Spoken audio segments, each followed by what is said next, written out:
മാന്യ പ്രേക്ഷകർക്കും സ്റ്റാർ റാങ്കിങ്ങിലേക്ക് ഹാർദമായ സ്വാഗതം. ഇന്ന് സ്റ്റാർ റാങ്കിങ്ങില് നിങ്ങൾക്ക് വേണ്ടി, ഞങ്ങൾക്ക് വേണ്ടി, നമുക്ക് വേണ്ടി എത്തിയിരിക്കുന്ന അതിഥി മറ്റാരുമല്ല, മലയാള മിമിക്രി വേദിയിൽ നിന്നും മലയാള സിനിമയിൽ കൊച്ചു കൊച്ചു കഥാപാത്രങ്ങൾക്ക് ജീവനേകി പിന്നീട് വലിയ വലിയ കഥാപാത്രങ്ങളായി. ഈ വലിയ വലിയ കഥാപാത്രങ്ങളിൽ നിന്ന് ഏറ്റവും മികച്ച നടനുള്ള ദേശീയ പുരസ്കാരം കരസ്ഥമാക്കിയ മലയാള സിനിമയുടെ പ്രിയപ്പെട്ട താരം, പ്രിയപ്പെട്ട നടൻ ശ്രീ സലിം കുമാർ.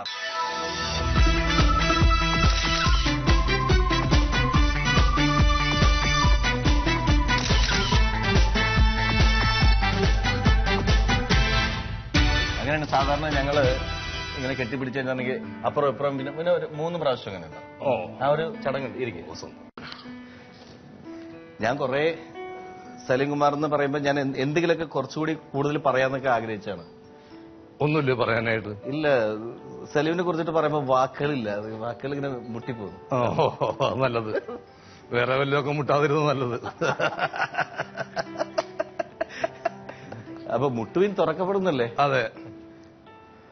ഏതായാലും ഇന്ന് സ്റ്റാർ റാങ്കിങ്ങില് സാധാരണ താരങ്ങൾ വരുമ്പോ സ്റ്റാർ റാങ്കിങ്ങിൽ വരുമ്പോ പറയാറ് ഞങ്ങൾക്ക് ഒന്ന് കൊലവിളിക്കരുത് കേട്ടോ എന്നാണ്. പക്ഷെ പതിവിൽ നിന്ന് വ്യത്യസ്തമായിട്ട് സലീമാണ് പറഞ്ഞത് എന്ത് ചോദ്യം വേണമെങ്കിലും എങ്ങനെ വേണമെങ്കിലും എവിടെ നിന്ന് വേണമെങ്കിലും ചോദിച്ചു. ഞാൻ അവർ ആദ്യം പറഞ്ഞോട് വന്നപ്പോ തന്നെ അവരോട് പറഞ്ഞു, നിങ്ങൾക്ക് എന്ത് എന്നെ സുഖിപ്പിക്കുന്ന ഒരു ചോദ്യങ്ങളും എനിക്ക് ഇഷ്ടമല്ല. എന്നാൽ ഒരു സുഖമൊക്കെ കേൾക്കുന്നത്, സത്യസന്ധമായ സുഖങ്ങൾ കേൾക്കുന്നത് അതൊരു സുഖമാണ്. അതിലുപരിയായിട്ട് സത്യസന്ധമായ കാര്യങ്ങൾ തുറന്നു പറയുന്നവരോടാണ് എനിക്ക് കൂടുതൽ സ്നേഹം. അതിലിപ്പോ ഞാൻ മോശമാണെന്ന് പറയുന്നതിൽ നല്ലതാണെന്ന് പറയുന്നതിന് 2 വശങ്ങളുണ്ടാവും. അതെ, ഒരു നാണയത്തിന് 2. ആ 2ഉം എനിക്ക് മനസ്സിലാക്കി തന്നെ നിങ്ങൾ അത്രമാത്രം. മിമിക്രിയിലാണെങ്കിലും മറ്റുള്ള സ്ഥലങ്ങളിലാണെങ്കിലും പോകുമ്പോ ഞാൻ കണ്ടിട്ടുണ്ട്, നമ്മളെല്ലാവരും കൂടി പ്രാർത്ഥിച്ചുകൊണ്ടിരിക്കുമ്പോ എല്ലാവരും ഒരുമിച്ചിരുന്ന് വളഞ്ഞിരുന്ന് പ്രാർത്ഥിക്കുമ്പോ സലീം ഇങ്ങനെ ചിലപ്പോൾ മാറിയിരിക്കും. പിന്നെ ദിലീപ് തല്ലിയിട്ടുണ്ട് അമേരിക്കയിൽ വെച്ചിട്ട്. അത് നീ ഉണ്ടായില്ലോ. കാരണം എല്ലാവരും പ്രാർത്ഥിക്കുന്ന സമയത്ത് ദിലീപിന്റെ പ്രാർത്ഥന കുറച്ച് ഒച്ചത്തിലായി. അപ്പോ ഞാൻ ചിരിച്ചുപോയി, കാരണം പ്രാർത്ഥിക്കുകയാണ് പരിപാടിക്ക് മുമ്പ്. അങ്ങനെ ദിലീപിനെ അടിച്ചിട്ടുണ്ട്. അപ്പൊ എനിക്ക് ദൈവത്തിൽ വിശ്വാസമുള്ള ആളാണ്. പക്ഷെ ദൈവം അമ്പലത്തിലും പള്ളിയിലിരിക്കുന്നു ഞാൻ വിശ്വസിക്കുന്നില്ല. ഇവിടെ എല്ലായിടത്തും ഉണ്ടെന്ന് വിശ്വസിക്കുന്ന ഒരാളാണ്. അപ്പൊ സലീം കുമാർ അമ്പലത്തിൽ പോകാറില്ലേ? അമ്പലത്തിൽ ഞാൻ അങ്ങനെ ഒരു അമ്പലത്തിൽ സ്ഥിരമായിട്ട് പോകുന്ന ഒരാളല്ല.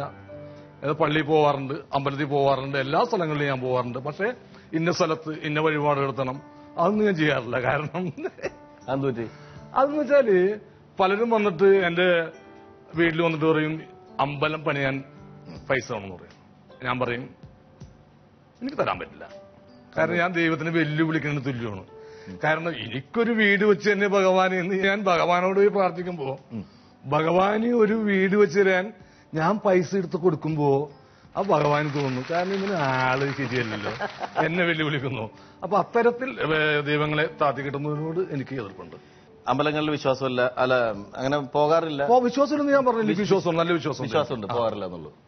പക്ഷെ ഈ ഗൾഫ് രാജ്യങ്ങളിൽ പോയിട്ട് സലിം കുമാർ, അപ്പൊ ഈ സലിം എന്ന് പറഞ്ഞ പേരില് അവിടുത്തെ ഗൾഫുകാർ വിചാരിച്ചിരിക്കുന്നത്, പ്രത്യേകിച്ച് മുസ്ലിംസ്, ഒരു കുറച്ച് സ്പിരിറ്റ് കൂടുതലുള്ള ആൾക്കാർ വിചാരിക്കും സലീം നമ്മുടെ ആളാ. അതെ, സലീം നമ്മുടെ ആളാട്ടോ. ആ പേരുണ്ടല്ലോ, കുറെ ആൾക്കാരെ പറഞ്ഞു പറ്റിച്ചിട്ടില്ലേ കുറെ ഗൾഫുകാരെ.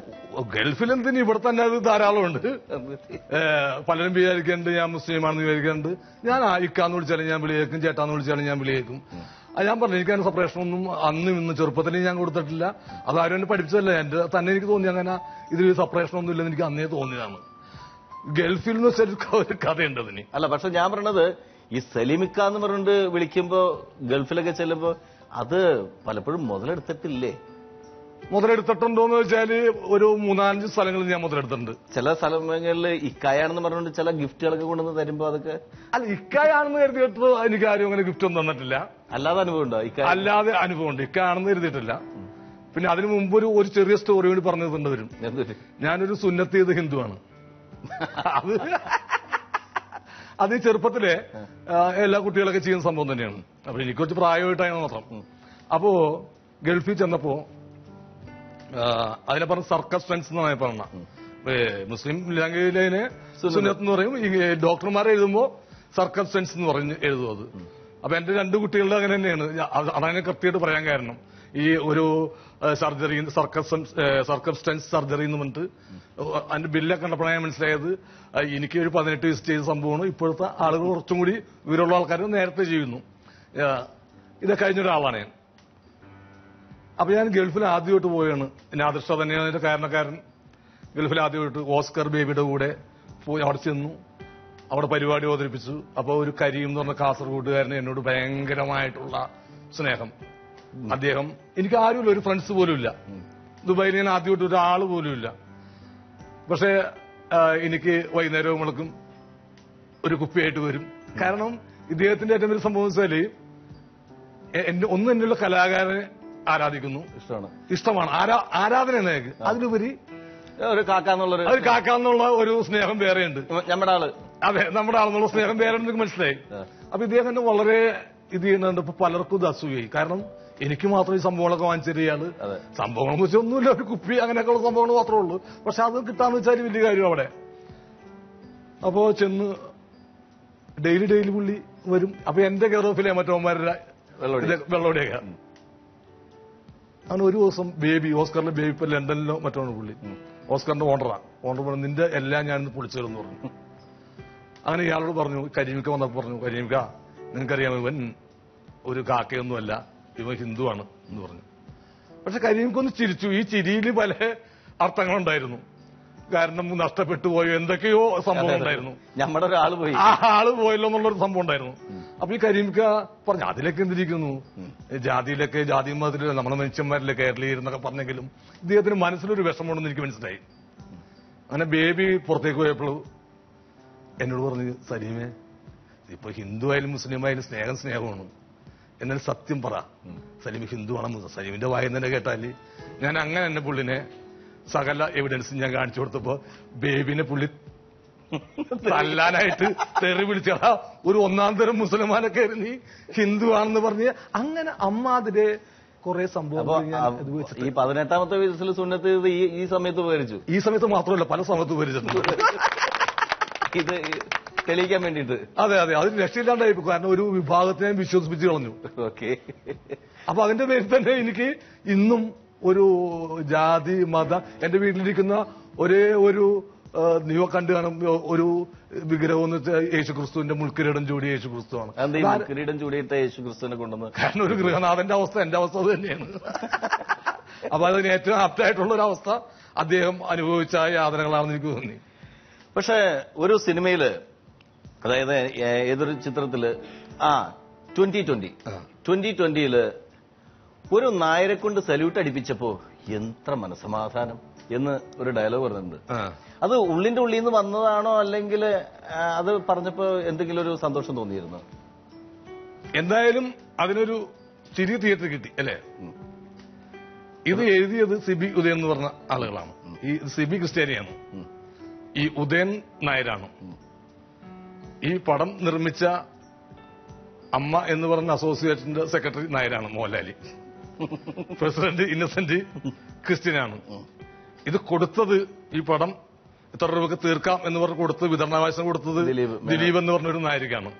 അപ്പോ ഒരു ഈഴവനായ ഞാൻ അത് പറഞ്ഞത് ഒരു ഈഴവനായ മുകേഷിനോടാണ്. അല്ല നീ ഇത് ചിരിച്ചില്ലേ? ഞാൻ ചിരിച്ചു. അതെ, ഒരു കാക്കാക്ക് വരെ ചിരി വന്നത്. അപ്പൊ ഇതിനകത്ത് അപ്പോ ഈ കോമഡിയിൽ ജാതിയുണ്ടോ? അങ്ങനെ ജാതിയൊന്നുമില്ല. പണ്ടുണ്ടായിരുന്നു ഇങ്ങനെ കോമഡിയിൽ ജാതി ഉണ്ടായിരുന്നു. മുല്ലാക്ക ഫലിതങ്ങൾ, മുല്ലാണ് മുല്ലാക്കഥകൾ. മുല്ലാക്ക ഫലിതങ്ങൾ ഞാനൊരു ഇക്ക കൂട്ടി ബഹുമാനപൂർവ്വം വിളിച്ചു. കുറച്ച് എന്നേക്കാൾ കുറവ് പ്രായം ഉണ്ടാവില്ല. ഈ മുല്ല നസറുദ്ദീനി എന്നേക്കാൾ കൂടുതൽ പ്രായമുണ്ട്. അതിന്റെ പേര് ഞാൻ മുല്ല ഇക്കാന്ന് വിളിച്ചു. പക്ഷെ മുല്ലാക്ക എന്ന് പറയുന്നത് പള്ളിയില് അതെ, ഞങ്ങള് മുല്ല ഇക്ക. നസറുദ്ദീൻ ഷാനിക്കന് നിങ്ങൾ നസറുദ്ദീൻ ഷാ എന്ന് വിളിക്കും, ഞാൻ നസറുദ്ദീൻ ഷായിക്കാന്ന് വിളിക്കും. അങ്ങനെ അടുപ്പം കൂടുന്തോറും പേരുകൾ തമ്മിലുള്ള സംഭവമുണ്ട്.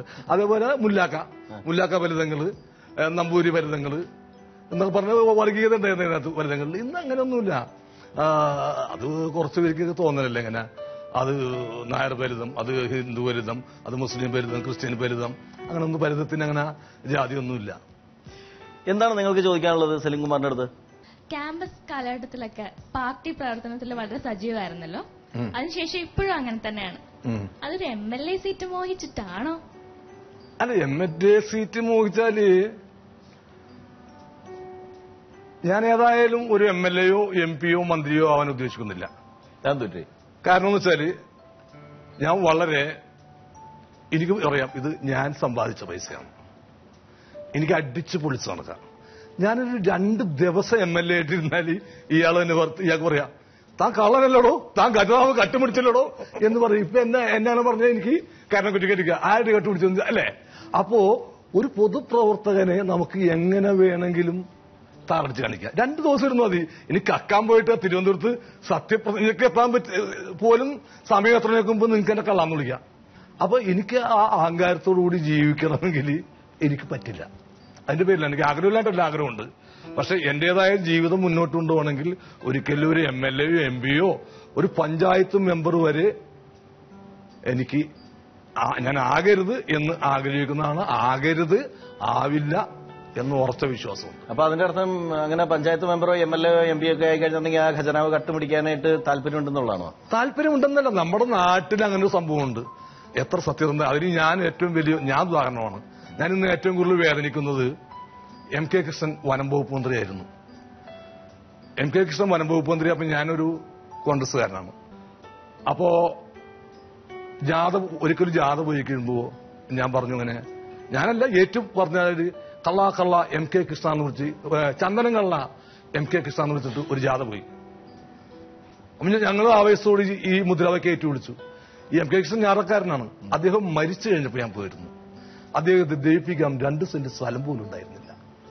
ഇത്ര നാള് വനം വകുപ്പ് മന്ത്രിയായിരുന്ന ആള് മരിച്ചു കഴിഞ്ഞപ്പോൾ ദഹിപ്പിക്കാൻ 2 സെന്റ് മണ്ണ് പോലും സ്വന്തമില്ലാത്ത ഒരാളെയാണ് ഞാൻ പണ്ട് ചന്ദനം കള്ള, മറ്റേ കള്ള, മറിച്ച കള്ള എന്ന് വിളിച്ചത്. അതോർത്ത് ഇന്നും എന്റെ മനസ്സ് വേദനിക്കുന്നുണ്ട്. അപ്പൊ ഞാനൊരു കാര്യം ചോദിച്ചോട്ടെ, ഒരു ഇടതുപക്ഷ പ്രസ്ഥാനത്തിലെ ഏറ്റവും ആദരിക്കുന്ന നേതാവ് ആരാണെന്ന് കോൺഗ്രസുകാരനായ സലീംകുമാറിന്റെ അടുത്ത് ചോദിച്ചാൽ ആരുടെ പേര് പറയും?